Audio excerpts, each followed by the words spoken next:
우리 수입자분들, 특히 초보 수입자분들은 여러 가지 걱정들이 많으세요. 내가 어디서부터 뭘 어떻게 해야 될지, 혹시나 내가 생각하지 못한 위험은 없는지, 그렇다고 내일처럼 처음부터 끝까지 하나하나 미리 예측하고 챙겨줄 사람이 사실 있는 것도 아니죠. 있다고 해도 만나기도 어렵고요. 그래서 오늘은 여러 가지 위험 중에 가장 큰 위험이라고 할 수 있는 인증과 관련된 수입 리스크에 대한 사례를 좀 가져와 봤습니다. 실제 최근에 이 위험이 실제 상황으로 많이 이어지고 있고요. 약 3주 전에도 반송되었던 사례가 하나 좀 발생이 되었습니다. 자, 지금 제가 오늘 준비한 사례는요, 화면에 보시는 것과 같은 제품들입니다. 이 제품들은 이제 일부고요. 극히 일부고요.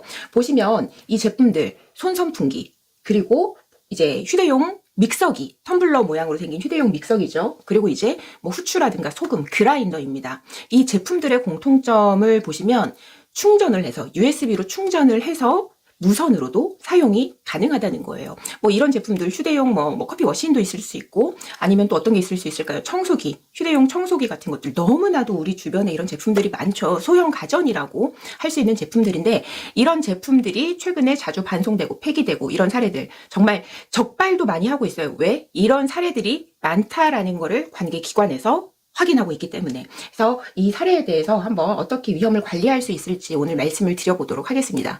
이 영상 끝까지 지켜봐 주시고 수입 시 발생할 수 있는 리스크를 조금이라도 미연에 방지하는 데 도움이 되시기를 바랍니다. 말씀드린 것처럼 이렇게 USB로 충전해서 사용을 하는 소형 가전은요, USB로 충전을 했을 때 무언가 충전이 되는 배터리가 제품의 안에 들어 있어야 합니다. 그래서 이 배터리가 내장이 되어 있을 텐데, 사실 이 배터리는요, 우리나라의 안전 기준에 부합하는 배터리를 사용을 해야 돼요. 그래서 이 제품 자체는 전기 인증 대상 제품이 아니라고 하더라도 배터리가 내장된 제품들은 거의 대부분이 배터리 자체의 KC 인증을 받아야 한다라고 이해를 하시면 되세요. 그런데 이 KC 인증을, 배터리 KC 인증을 받는 데에 기간이나 비용적으로 상당히 큰 어떤 부담이 이제 우리 수입자들에게는 그 부담이 될 수가 있습니다. 그래서 제가 다른 영상들에서도 예전에 말씀을 드렸었지만, 배터리가 내장된 물품을 수입을 하려고 할 때에는 공장에 또는 수출자에게 이 배터리만큼은 KC 인증된 배터리를 꼭 사용을 해주세요 라고 이야기를 하고, 미리 그 배터리에 대한 KC 인증 서류를 받은 다음에 그 인증서가 유효한 것으로 확인이 되면 그 뒤에 절차를 진행하실 필요가 있다라고 말씀을 드려요.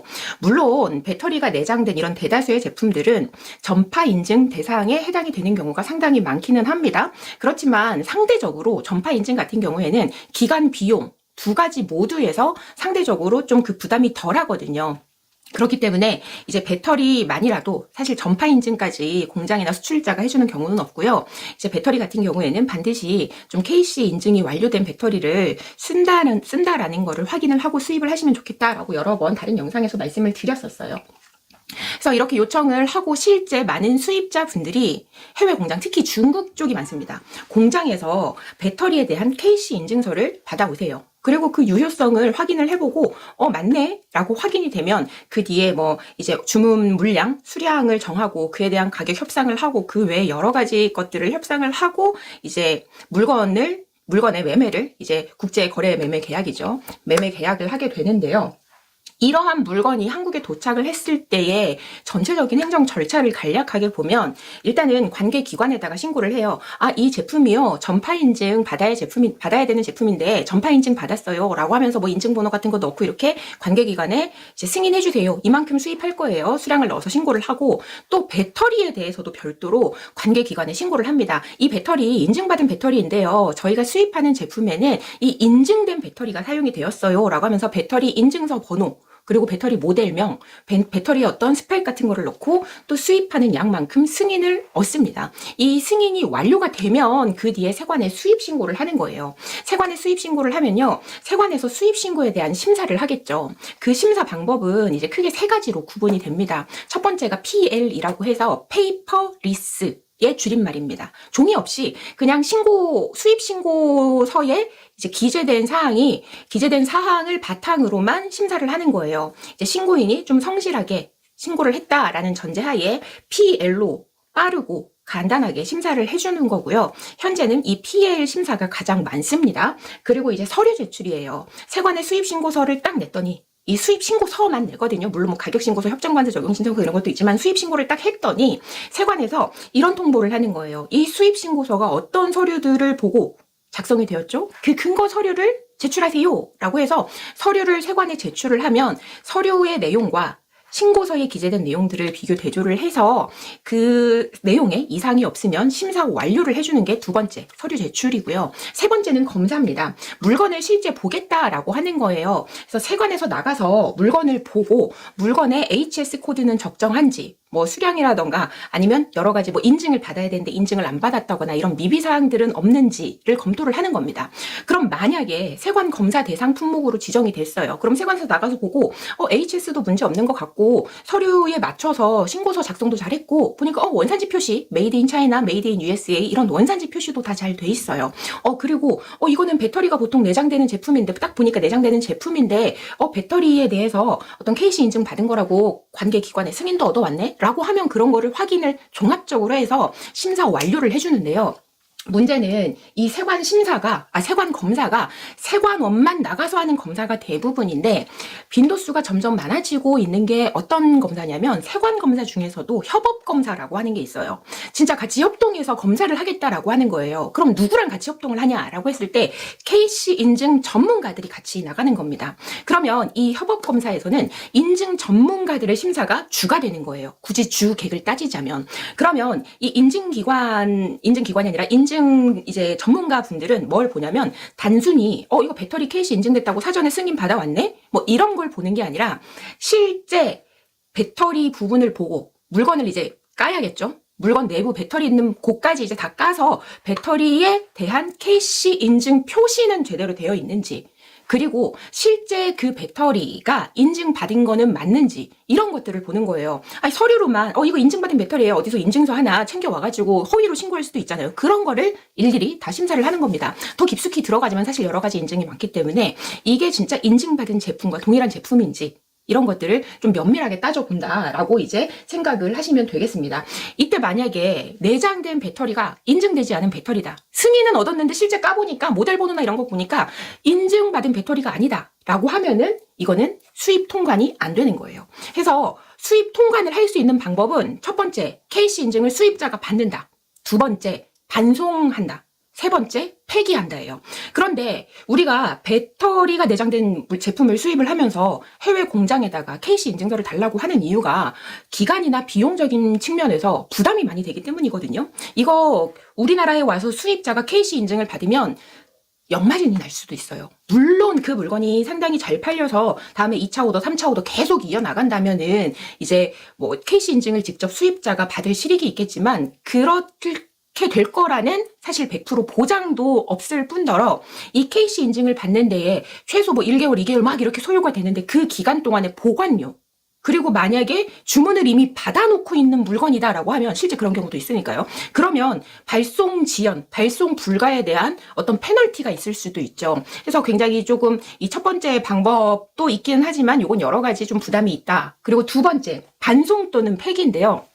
반송 같은 경우에는 이 물건을 보낸 수출자한테 연락을 해서 아니 당신들 KC 인증된 배터리 사용하기로 해놓고 우리 한국 세관에서 나가서 물건을 다 까보니까 인증 안 된 거 썼더라 이거 다시 바꿔줘 이렇게 했을 때 해외 수출자가 오케이 미안해 이거 물건 다시 보내 우리가 인증된 배터리를 다시 보낼게 라고 하면 베스트예요. 그런데 이렇게 적극적으로 협조를 해주는 경우가 흔하지는 않습니다. 특히 이제 중국 같은 경우에는요 반송 잘 안 받아줘요. 자기네가 이제 받을 때 세금도 크고 부담이 된다라고 해서 뭐 차일피일 막 다음에 얘기하자 이렇게 미룬다거나 아니면 이제 뭐 연락을 끊는다거나 우리는 그렇지 않다 뭐 이렇게 한다거나 이제 그럴 수도 있고요. 물론 이렇게 얘기를 하는 과정에서 알고 보니까 해외 수출자가 잘못된 인증서를 제공한 경우도 있을 수는 있죠. 그렇지만 그런 경우는 드물고 이렇게 반송해서 협의가 안 되면 뭘 해야 되냐? 폐기, 버려야 돼요. 그런데 생각을 해보세요. 우리가 폐기를 할 때 집에서 하다못해 가정용 쓰레기를 버릴 때에도 쓰레기 봉투를 직접 우리가 구매해서 버리죠. 폐기를 할 때도 마찬가지입니다. 폐기 전문 업체에다가 의뢰를 해서 그 폐기 전문 업체만이 폐기를 할 수가 있어요. 이 폐기 전문 업체가 많지는 않다 보니까 신청을 해도 그 폐기 전문 업체에서 내 물건을 폐기해 줄 때까지 막 포크레인 같은 거서 막 깨부수고 그러거든요. 그 순서를 기다려야 되고 그 순서를 기다리는 동안 창고료가 발생이 되고 또 폐기를 해주는데도 비용이 들어갑니다. 그래서 이렇게 굉장히 위험이 좀 크다고 할 수 있죠. 만약에 잘 협의가 안 되고 뭐 해외 수출자랑 연락이 안 된다라고 하면 물품 대금 날리죠. 물류 비용 날리죠. 그리고 이런 보관료, 폐기료 이런 것들이 전부 다 마이너스, 손실로 남게 된다라고 하는 거예요. 실제 지금 화면에 그 배터리에 대한 KC 인증 서류의 예시인데요. 어쩔 수 없이 좀 내용들은 다 가렸습니다. 보시면 신고 번호, 그리고 신고 회사명, 주소, 신고 회사의 주소, 제품명, 전지라고 되어 있죠. 그리고 이 전지의 기본 모델명, 파생 모델명, 그리고 스펙 이런 것들이 적혀 있는데요. 이 인증서는 원래는이라고 할까요? 이 인증을 KC 인증, 배터리에 대한 KC 인증을 수입자가 받았다면 이 인증서는 수입자만 쓸 수 있어요. 그렇지만 이 인증서를 해외의 공장이 받았다라고 하면은 누구나 다 쓸 수 있거든요. 이거는 이제 가려져 있긴 하지만 해외 수출자, 해외 공장에서 직접 배터리에 대한 KC 인증을 받아서 제공을 한 거겠죠. 실제 어느 수입자분이 이렇게 받아오셨습니다. 그래서 이 인증서가 유효한 걸 확인을 하고 수입을 했어요. 그런데 이게 앞서 말씀드린 협업검사 대상으로 수입 신고를 했더니 선별이 된 거예요. 그래서 협업검사, 이제 담당자, 인증 전문가죠. 그분이 물건을 수거를 해가지고 이렇게 뜯었어요. 봤더니 보통 3.7V 배터리들, 뭐 3.7V 뭐 이런 식으로 돼서 USB 충전해서 쓰는 제품들은 이런 식으로 배터리가 이렇게 들어있거든요. 그래서 딱 봤더니 KC 마크 기본적으로 있어요. 그리고 이제 중요한 부분들은 다 가렸지만 모델명이라던가 전격 전압이라던가 그리고 제조업자명, 제조국가 이런 것들이 다 적혀 있어요. 그런데 이거를 이 표시만 보는 게 아니라 실제 뜯어보는 겁니다. 실제 뜯어봐서 그 안에 있는 이 배터리 하나하나의 개별 전치까지 보거든요. 아까 보여드렸던 KC 인증 서류는 여러 장으로 되어 있는데 그 아래쪽에 보시면은 화면에 보시는 것처럼 안전관리 부품 재질 목록이라는 게 있어서 뭐 리튬이온 셀 그리고 뭐 이렇게 해서 부품들이 있죠. 그리고 각 부품마다 또 제조자 그리고 모델명이 들어가 있어요. 이 인증서 안에 있는 모델명이 이 화면에 보이시는 배터리의 KC 인증 부분 마크를 뜯고 저 파란 부분을 뜯었을 때 실제 부품 목록상에 있는 모델명으로 기재가 되어 있어야 하는 거예요. 그런데 이 파란 부분을 딱 뜯어서 봤더니 인증서에 있는 것과는 다른 모델명, 인증서에서는 찾아볼 수 없는 부품 모델명이 들어가 있었어요. 그래서 이거는 결론적으로 인증된 배터리가 아니다. 지금은 이 심사를 완료해 줄 수 없다라고 해서 통보가 된 상태고 실제로 이 제품은 반송이 진행됐습니다. 사실 반송이 원활하게 진행이 된다면 그거는 아주 어떻게 보면 모범적인 이 상황 자체가 모범적이진 않지만 이렇게 처리가 된다면 모범적인 상황이라고 할 수 있어요. 이 제품은 다행히도 그렇게 좀 원활하게 해외 수출자, 해외 공장하고 협의가 돼서 반송 절차가 진행된 사례입니다. 이와 유사하거나 같은 사례가 최근에 많이 생각보다 적발이 되고 있어요. 예전에는 적발률이 낮았다면 이제 점점 아주 많이 높아지고 있거든요. 그렇기 때문에 이렇게 USB로 충전을 해서 사용하는 제품을 수입하시고자 하는 이제 우리 국내 사장님들이 계신다면 이 영상 참고하셔서 배터리에 대해서는 반드시 KC 인증받은 배터리를 쓸 것. 한국 세관에서는 이거 다 전부 다 뜯어서 본다라고 여러 번 신신당부하시고 받으실 수 있다면 배터리 내부 사진까지 협조가 가능한 한 이제 받아보시고 확인하신 후에 거래를 진행하시면 조금이나마 수입 리스크를 줄일 수 있는데 도움이 되실 수 있을 겁니다. 오늘 이 영상이 조금이라도 도움이 되셨다면 좋아요와 구독도 부탁드리고 저는 다음 영상에서 또 뵙겠습니다.